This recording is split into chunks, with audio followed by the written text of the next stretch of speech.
How do you deal with not knowing how to do the work or not knowing if you're doing the work properly? Well, you get help. I mean, that's the number one answer to that question. You get support. Support costs money, you know, but it is worth it. If you feel like you don't know what you're doing, go to a class. There are thousands of teachers out there in the world, and all of them have something to offer you. All of them. All different techniques, all different processes have something of value to offer the artist, you know, and to offer the actor. So study, you know. Don't get resigned on, well, I don't know how to do this, and no one's told me how to do this, and therefore I'm just going to do what I can. Don't get resigned to that, man. Go, if you want to do this as a profession, as a career, go learn your craft. You know, I mean, it sounds simple, and it is simple. You know, it does cost money, but it is of value to learn how to go and do what you love to do. Any bricklayer in the world learn how to lay brick. Any truck driver learn how to drive a truck. It's the same for an actor. Any actor has to learn their craft. And then go and read, man. I get so angry at young actors who are like, well, I don't know what to do on a given day. I'm like, go read. Read a play. Read a book, man. Read story. Story is so critical to your craft. If you can't go and learn how to understand story, that's your bad. That's not the world. That's not your money. That's your bad.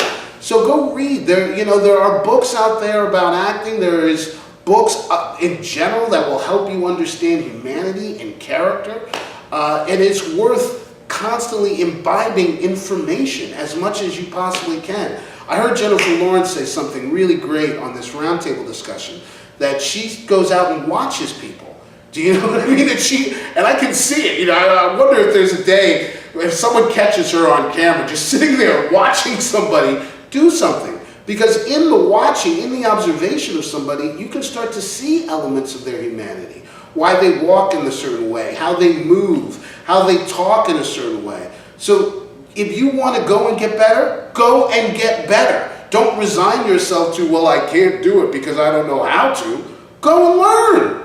You know, I mean, I think a lot of the time we're such an immediate gratification civilization, and I'm just as much at fault for that immediate gratification as anybody else.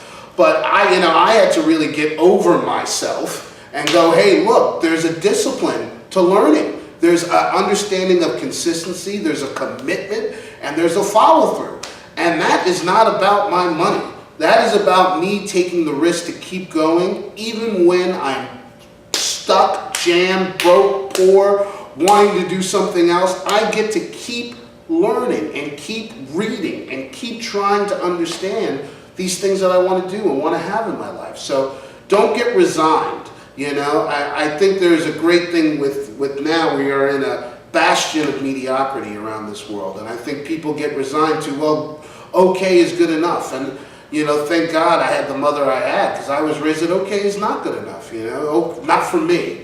I think what you hope for is you hope for greatness, and the search for greatness is going to lead you to clarity about a lot of elements of your life. And I think it is worth taking the risk to go and commit to something that you feel is beyond you, because you're going to discover a lot in the process.